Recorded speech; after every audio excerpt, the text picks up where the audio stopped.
जसं जसं उन्हाचा पारा चढत चालला आहे तसं तसं छत्रपती संभाजीनगरच्या पाणी पुरवठ्याचा प्रश्न देखील आता जटिल होत चाललेला आहे। आपण जर पाहिलं तर छत्रपती संभाजीनगरचे राजकारण हे पाण्याच्या भोवतीच फिरताना आपल्याला पाहायला मिळते। मात्र उन्हाची तीव्रता वाढत असताना छत्रपती संभाजीनगरच्या तहान देखील आता दिवसेंदिवस वाढत असल्याचे आपल्याला पाहायला मिळत आहे।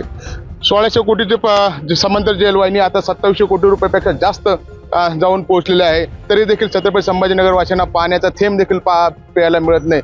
त्यामुळे आपण पाहिलं तर दिवसांदिवस आता टँकरची मागणी देखील मोठ्या प्रमाणात वाढत चाललेली आहे।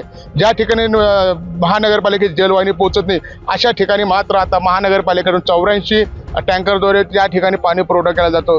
त्या ठिकाणी मात्र दिवसाआड एक टँकर पोहोचलं जातं आणि आपण जर पाहिलं तर 1 किंवा 2 टँकर त्या ठिकाणी ड्राम मात्र त्या जनतेला तिथं मिळताना आपल्याला पाहायला मिळतं। त्यामुळे छत्रपती संभाजीनगरचे पाणी प्रश्न हा अतिशय गंभीर होत चाललेला आहे। अनेक महापौर झाले, अनेक आमदार खासदार झाले, मात्र या महानगरपालिकेने अद्यापही छत्रपती संभाजीनगर नागरिकांना पाण्याचा प्रश्न अद्यापही सुटला नसल्यामुळे हे राजकारण जे आहे ते पाण्याच्या भोवतीच फिरताना आपल्याला पाहायला मिळते। जी 1600 कोटीचे प्रोजेक्ट होता जे समांतर जेलवाहिनी तो आता 2700 कोटी रुपयापेक्षा जास्त जाऊन पोहोचलेला आहे। मात्र अद्यापही छत्रपती संभाजीनगर मात्र अजूनही पाण्यासाठी ओढत असल्याचं आपल्याला पाहायला मिळते।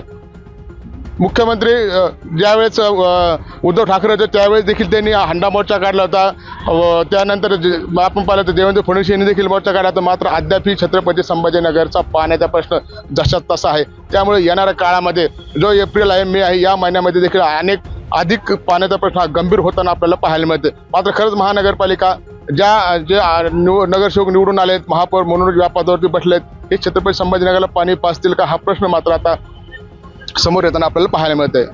संजय आहेर, LS न्यूज, छत्रपती संभाजीनगर।